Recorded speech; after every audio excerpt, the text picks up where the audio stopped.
would not be successful in this particular campaign, would you run for re-election as a commissioner? At this point, I'm focused solely on the race that's at hand. And certainly I'd have to make that decision after the fact. And right now, all my focus is on running for this seat.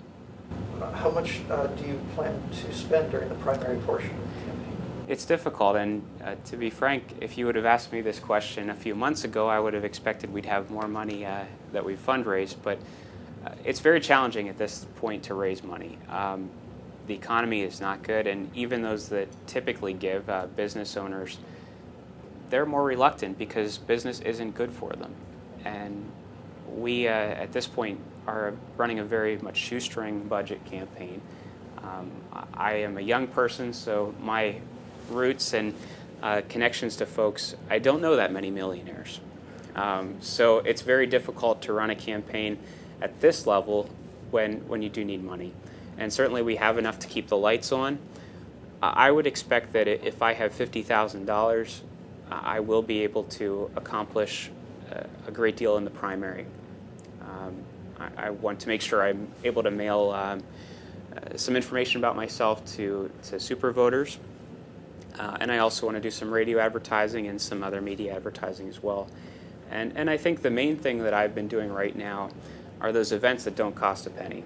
I'm going to the Farm Bureau dinners. I'm going to the forums like we had this morning.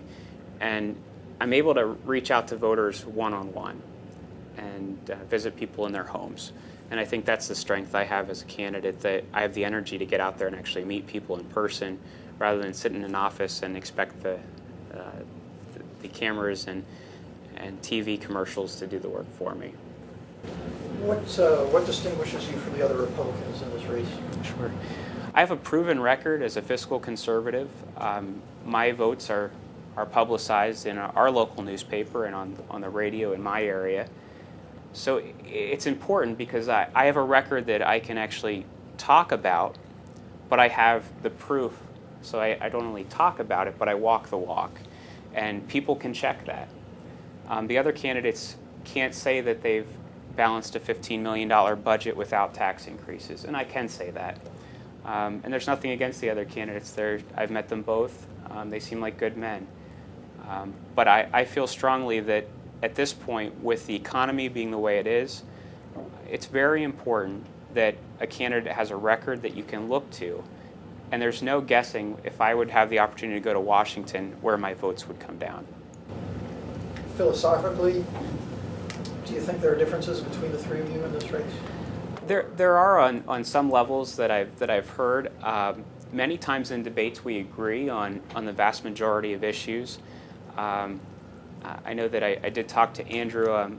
Andrew called me the other day when you had an editorial board meeting with Mr. Madeira, and I know that he had expressed his interest in banning gays serving in the military, which I do not agree with that statement.